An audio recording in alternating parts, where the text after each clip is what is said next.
Welcome back to our new session. आज हम आपको बताएंगे लॉरेंस सीरीज़ के बारे में और लॉरेंस सीरीज़ क्या है और इसके प्रूफ के बारे में भी आज आप चर्चा करेंगे। तो सबसे पहले हम लॉरेंस थ्योरम के बारे में बता दें, या लॉरेंस सीरीज़ भी कहते हैं इसका स्टेटमेंट है।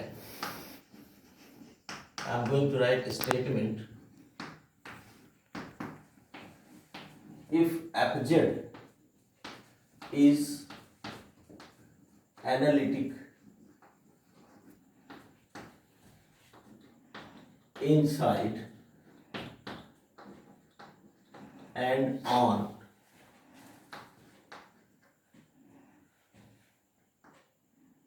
analysis region,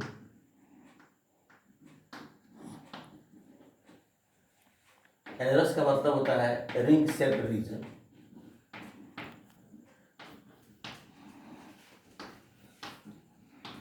reason R bounded by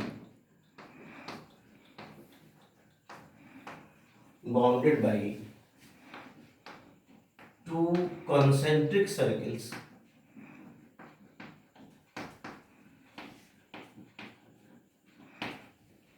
C1 and C2 having radii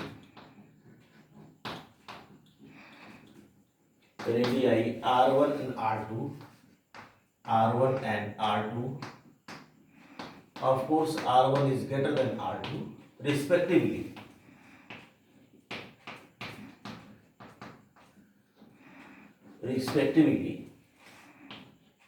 In then for all Z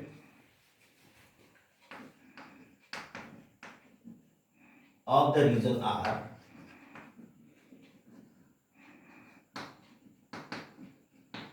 Fz can be expressed as sigma n is equal to 0 से infinite a n z minus a to the power n plus sigma n is equal to 1 से infinity b n z minus a to the power of minus n, where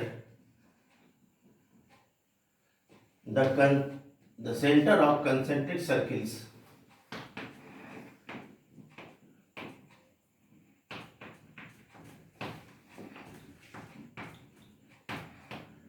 is z is equal to a and an is equal to 1 upon 2 pi I integral c1 f w upon w minus a to the power n plus 1 dw bn is equal to 1 upon 2 pi I integral c2 fw dw upon w minus a to the power minus n plus 1.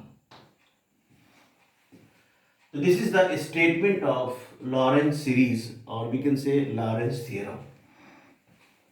इसको Lawrence theorem भी कहते हैं, Lawrence theorem भी कहते हैं। The series 1, the series 1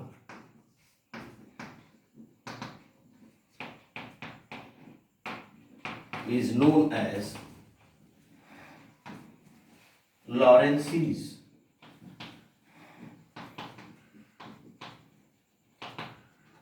The series 1 is known as Lorentz series.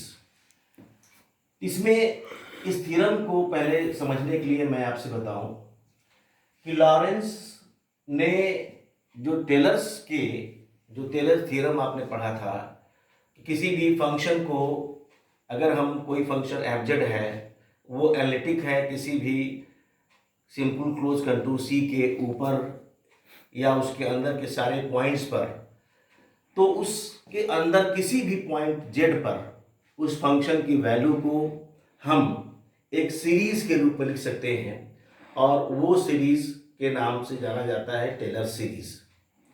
उसी तरह से उससे इंस्पायर्ड होके लॉरेंस ने थोड़ा और ज़्यादा काम किया और उसमें काम में ये देखा कि लॉरेंस टेलर से भी मॉडिफाइड रिजल्ट दे सकते हैं। तो ये टेलर से मॉडिफाइड रिजल्ट इन्होंने दिया और कहा कि अगर कोई भी फंक्शन एफजेड एनालिटिक है inside and on ring shaped region, annulus का मतलब होता है रिंग सेप्ड रीजन आर, इस रीजन का नाम आर है। वो रीजन कैसे बनता है? It is bounded by two concentric circle C1 and C2 जिनका रेडियाई आपका R1 एंड R2 है रिस्पेक्टिवली। R1 जो है R2 से बड़ा है।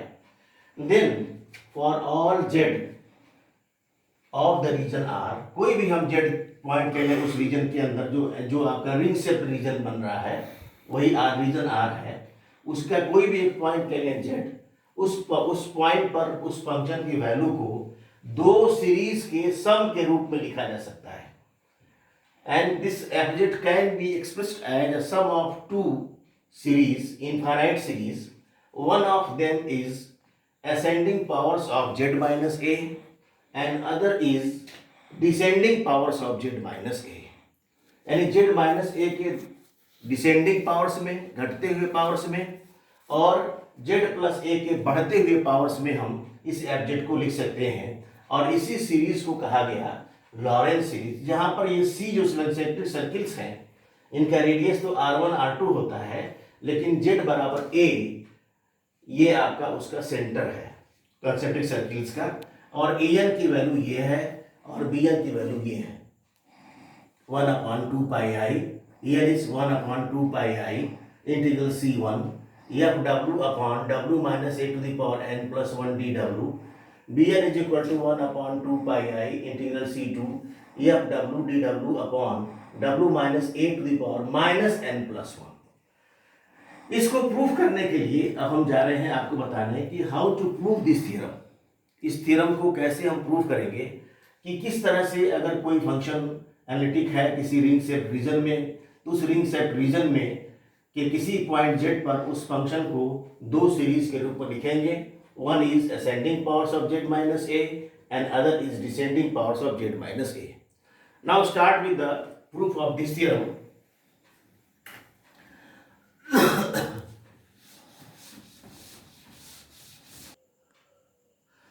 अब हम इसके प्रूफ के बारे में जानेंगे। प्रूफ में आपको मैं याद दिला दूं कि एक रीजन R है, given that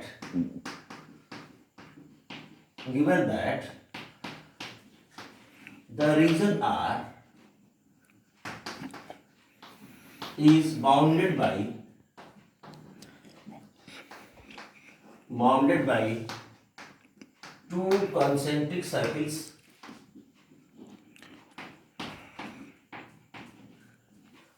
C1 and C2 had center Z is equal to A and radii R1, R and R2। Of course R1 is greater than R2। तो पहले हम इस रीजन को हम लोग लोकेट करें। ये मान लीजिए ये आपका एक सर्किल है C1, दोनों का सेंटर, दूसरा सर्किल मान लीजिए आपका ये है, ये हो गया आपका C2, ये C2 हो गया, ये C1 हो गया, इसका रेडियस R है, R2 है, इसका रेडियस R1 है। यहां कहीं इस रीजन में, यानी ये जो रीजन है, इस रीजन में यही आपका रीजन जो है वो आपका एनालिस रीजन है। यही जो रीजन है, ये रीजन हम आपको बता दे रहे हैं यहां पर, this region is annulus region कहते हैं इसको, एनालिस रीजन भी कहते हैं, या इसको रिंग शेप्ड रीजन कहते हैं।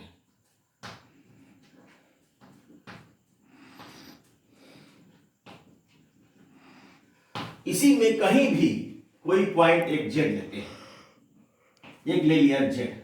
अब जरा सोचिए, अगर इसको फिक्स पॉइंट लेंगे तो एक ऐसा वेरिएबल पॉइंट लिए के लिए हमको दूसरा वेरिएबल चूज करना पड़ेगा। तो उसके लिए अब अभी हम बताएंगे आपको। पहले यहां ले ली जाए कोई भी पॉइंट जेड, यहां लिखा जाए let z be an arbitrary point, arbitrary point in the region R। इस R में हमने इस रीजन R में कोई Z को आर्बिट्रेरी कोई भी एक पॉइंट ले लिया।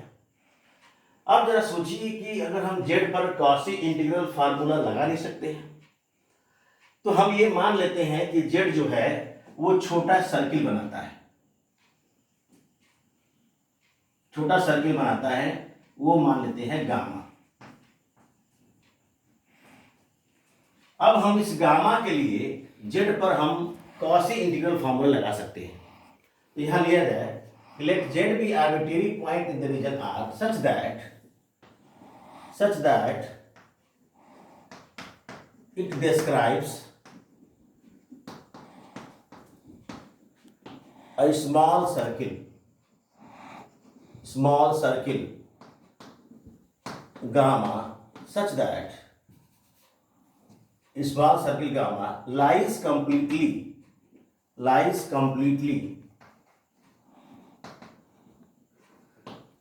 in the region R। Then by using Cauchy integral formula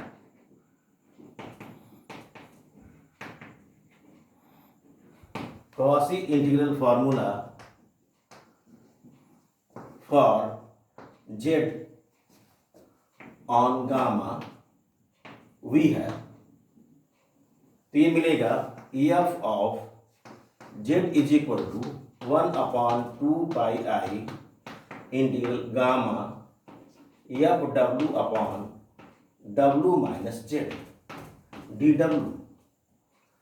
क्योंकि हमने जेड को फिक्स पॉइंट कर लिया, तो F of Z is equal to 1/2 pi I integral gamma F W upon W minus Z D W, ये मिल गया। अब जरा सा यहां देखा जाए यहां देखा जाए कि ये जो रीजन पूरा है, इस रीजन के बारे में पूरा हम ध्यान से देखें। अगर हम ये रीजन जो है मल्टीप्लाई करेक्टेड रीजन है, तो इस रीजन को सिंपल करेक्टेड रीजन में चेंज करने के लिए इसको हम लोग अगर हम ऐड करें, इससे ऐड कर दें, इससे ऐड कर दें, ऐसे, तो ये हमारे पास इस तरह से जाएगा एंटी क्लॉकवाइज डायरेक्शन में, फिर यहाँ कनेक्ट होगा, फिर यहाँ कनेक्ट होगा, और आपने कॉन्सिक्वेंस ऑफ कॉची थ्योरम आपने पढ़ा है। नाउ इसका मान लीजिए इक्वेशन नंबर छोटा 1। Now by consequence of Cauchy's theorem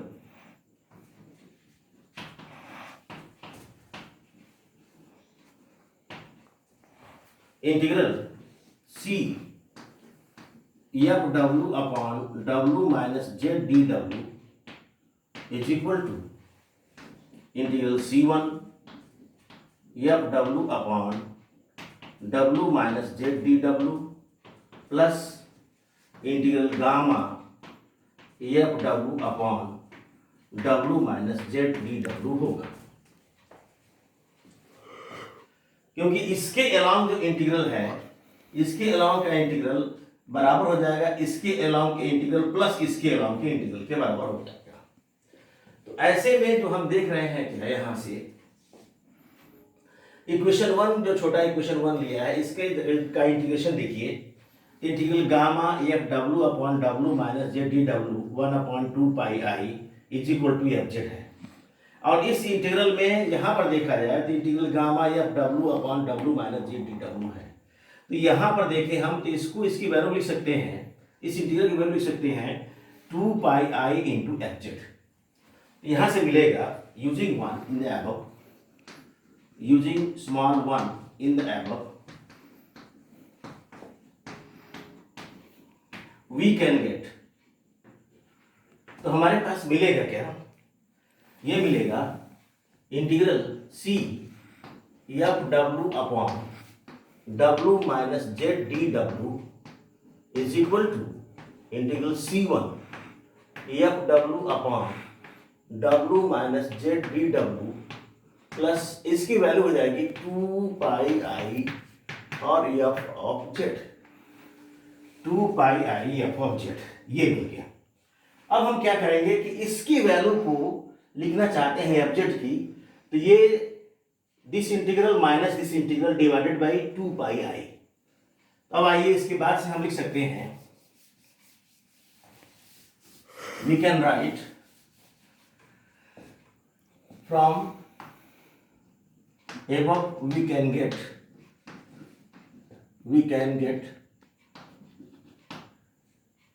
f of z is equal to 1 upon 2 pi I integral c1 f w upon w minus z dw minus integral c नहीं होगा, c होगा and minus 1 upon 2 pi आई, ये आपका c1, इसका c1 लिया है, जरा सा फिर से देख लें, यहाँ पर ये c1 लिया है और इसको लिया है c2,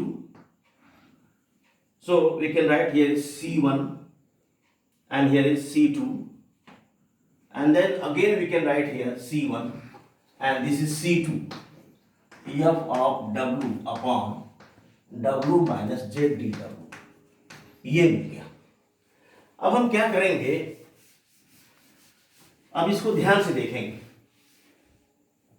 इस एफ जेड को फिर से लिख सकते हैं हम 1 अपॉन 2 पाई आई integral c1 F W upon W minus Z D W, और इसको हम लोग मानेंगे I1। अब यहाँ पर प्लस कर दें, प्लस कर देंगे तो यहाँ पर W माइनस जेड था वो हो जाएगा Z माइनस डब्ल्यू, यहाँ जाएगा प्लस 1 अपॉन 2 पाई आई integral c2 F W upon Z minus डब्ल्यू और डी डब्ल्यू। अब यहाँ इसको हम मान लेते हैं I2 और इसको मान लेते हैं बड़ा equation 1। We need to find the value of I1 and I2।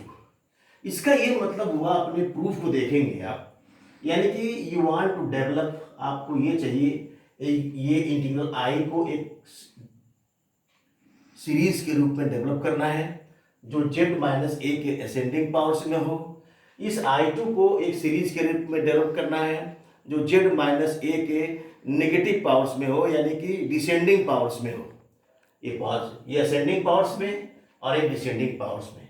Now start with the first one, I1, where I1 is 1 upon 2 pi I integral C1 f w upon w minus z dw, and I2 is equal to 1 upon 2 pi I integral C2 f w upon w minus z minus w dw. Now for the first integral, we want to develop this first integral into as a infinite series in ascending powers of z minus a. So for the first integral,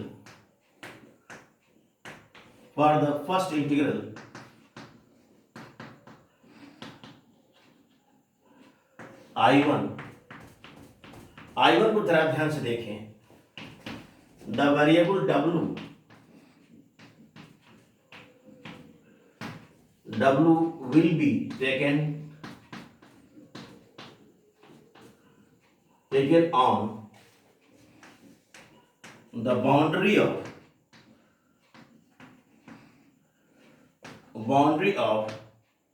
C1, W को C1 के boundary पर ले लेते हैं। यहां पर आपका W हो जाएगा, ये W है, तो W से A की डिस्टेंस, ये आपका A है, A की डिस्टेंस, और इस Z से A की डिस्टेंस में देखेंगे आप कि W से A की डिस्टेंस वो ग्रेटर देन होगा Z से A की डिस्टेंस से।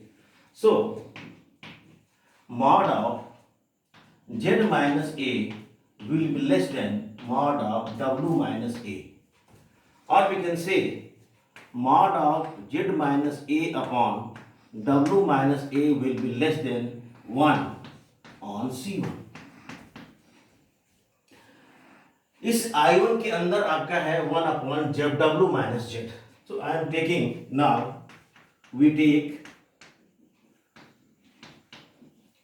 1 upon W minus Z, which can be written as 1 upon W minus A minus Z minus A, and this can be taken as 1 upon W minus A taken out, and here is 1 minus Z minus A upon W minus A, and this can further be written as 1 upon W minus Z is equal to 1 upon W minus A 1 minus Z minus A upon W minus A to the power of -1।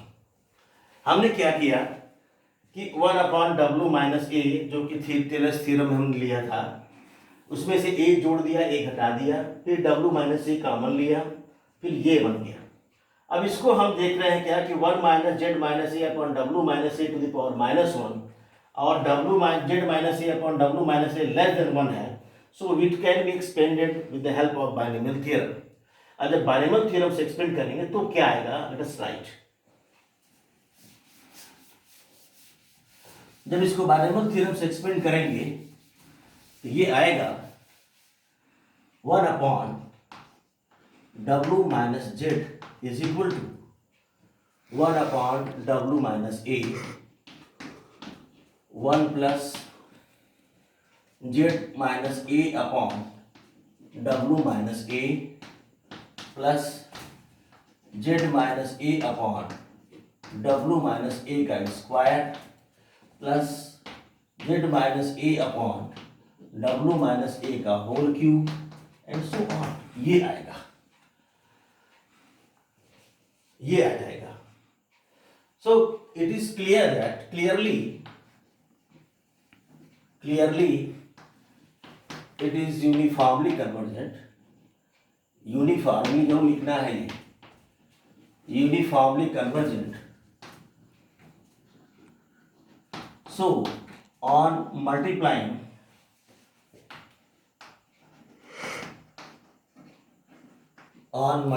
by 1 upon 2 pi I FW and integrating term by term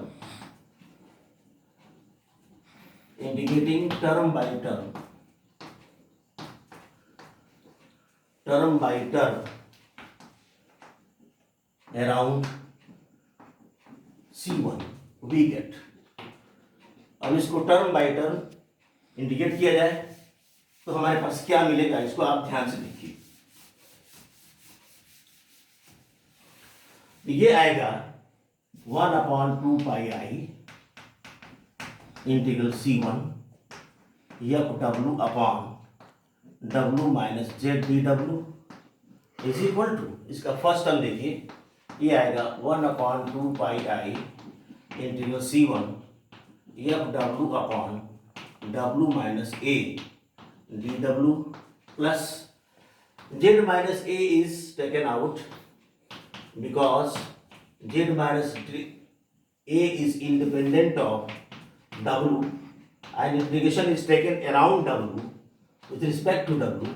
So W FW upon W minus A whole square dW plus 1 upon 2 pi I 1 upon 2 pi I sorry Z minus a यहाँ तक हो गया। इसके बाद वो आएगा Z minus ए का whole square Z minus ए का whole square into 1/2 pi integral C1 F W upon W minus ए का power 3 DW and so on, ये आएगा। या हम इसको ये भी लिख सकते हैं, we can say 1/2 pi integral C1 F W upon W minus Z DW is equal to, ये हो जाएगा ए इज नॉट, यहाँ हो जाएगा जेड माइनस ए इंटू A1, यहाँ हो जाएगा जेड माइनस ए का होल स्क्वायर इंटू A2, यहाँ हो जाएगा जेड माइनस ए का whole cube into A3 and so on. यह हम इसको ये भी लिख सकते हैं sigma n is equal to 0 से infinite an Z minus A to the power n, ये लिख सकते हैं। यानी हमको ये मिल गया फाइनली हमको ये मिल गया कि I1 बराबर 1/2 pi integral C1 F W upon W minus Z DW is equal to sigma n is equal to 0 से infinity an Z minus A to the power of n। This is taken as equation number 2। ये आपको दूसरा equation लिया गया। For the second integral,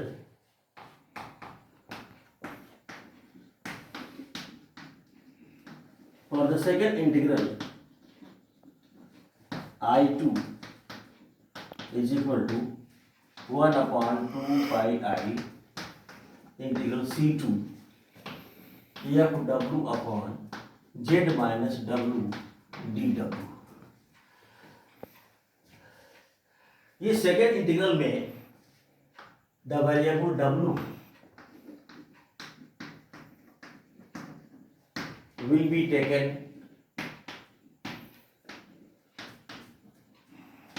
on the boundary of C2।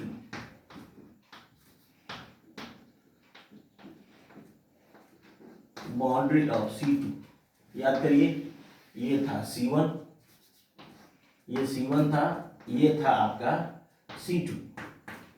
अब यहां पर देखें, यहां पर Z था, तो Z से A की डिस्टेंस, A था, ये Z की A की डिस्टेंस, यहाँ W है, तो W से A की डिस्टेंस, Z से A की डिस्टेंस आपकी ग्रेटर होगी W से A की डिस्टेंस और C2। Then W minus A will be less than Z minus A on C2, or we can say W minus A upon Z minus A is less than 1 on C2. Let us write now 1 upon Z minus W I am taking। इसको लिख सकते हैं 1 upon Z minus ए minus W minus ए, या इसको लिख सकते हैं आप 1 अपॉन Z माइनस ए, अगर बाहर निकल जाएगा तो ये आएगा 1 minus W minus a upon Z minus a, ये होगा। जब ये ऊपर जाएगा तो 1 upon Z minus a can be written as 1 upon Z minus a 1 minus W minus A upon Z minus A to the power of minus 1, and expanding above by binomial theorem,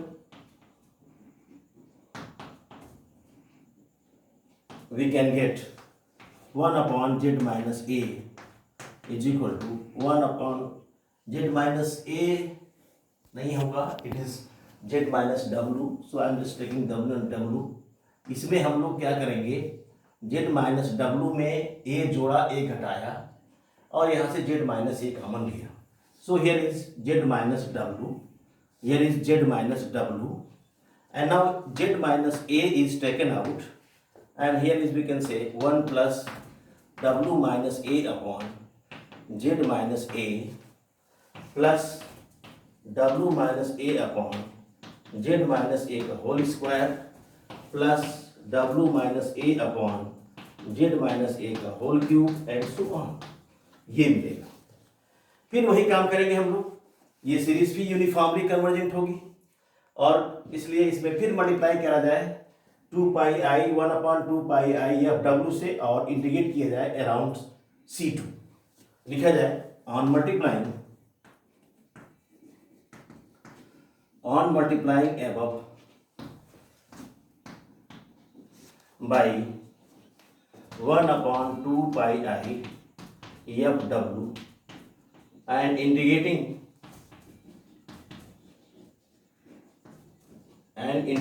term by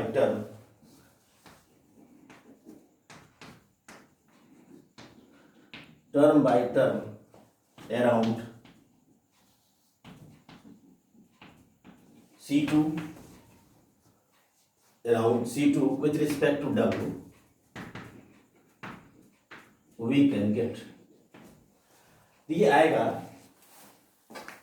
1/2 pi I integral C2 F W upon Z minus W D W is equal to, जरा देखो यह first term आएगा 1/z minus A, so 1/z minus a is common because we are integrating with respect to w, and here becomes integral C2 f w dw plus 1/z minus a का whole square, here C2 1/2 pi I is missing here, so again I am going to write 1/2 pi I integral C2 f w dw plus 1/z minus a whole square 1/2 pi I integral C2 w minus a f w dw plus 1/z minus a का whole cube 1/2 pi I integral C2 w minus a का whole square F W D W and so on, ये मिलेगा। अब इसको हम लिख सकते हैं again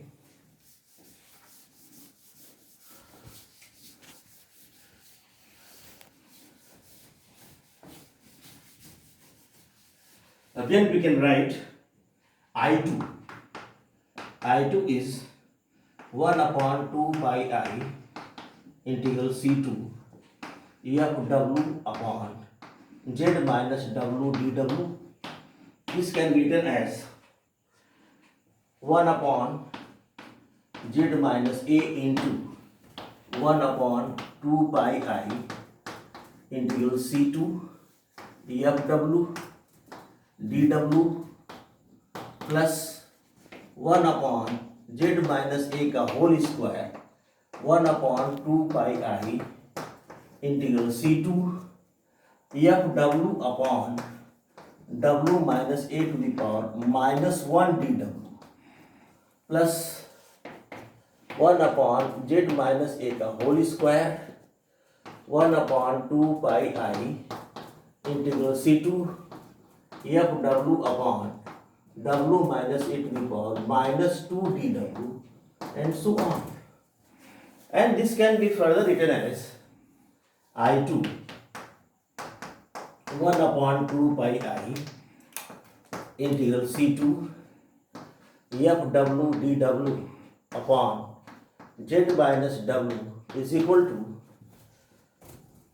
b1 upon z minus a plus b2 upon z minus a का square plus b3 upon z minus a का cube and so on.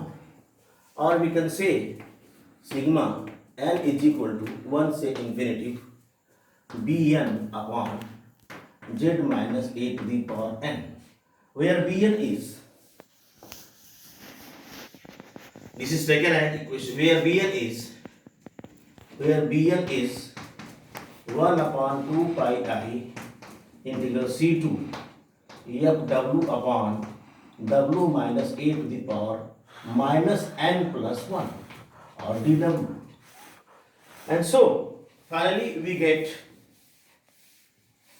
I2 is equal to 1 upon 2 pi I integral C2 FW dW upon Z minus W is equal to sigma n is equal to 1 से infinity bn upon Z minus a to the power n. This is equation number 2. Equation number 3 we can say. Using equation 2 and 3 in equation 1. Using equation 2 and 3 in equation 1. Using equation 2 and 3 in equation 1, we get ये आएगा fz is equal to I1 plus I2. I1 is this. I1 आपको शायद ये था n बराबर 0 से infinite an z minus a to the power n था. I2 की वैल्यू ये आई है, ये हो जाएगा sigma n is equal to 1 से infinity bn upon z minus a to the power n, where an is equal to 1 upon 2 pi i integral c1 FW upon W minus a to the power n plus 1 dW और Bn is equal to 1 upon 2 pi I integral C2 FW upon W minus a to the power minus n plus 1 dW. Hence proved. ये दिखाना था. Now we shall discuss. अब ये proof हो गया हमारा कि आपने देखा कि इस फंक्शन को दो सीरीज के सम के रूप में लिख दिया. एक नेगेटिव, एक पॉजिटिव पावर्स में है, एक negative powers of z minus a है. अब इस प्रूफ के बाद से इस पर आधारित जो क्वेश्चंस थे बनते हैं आपकी सिलेबस के हिसाब से, वो सारे क्वेश्चंस हम लोग अगले लेक्चर में डील करेंगे. Thank you so much.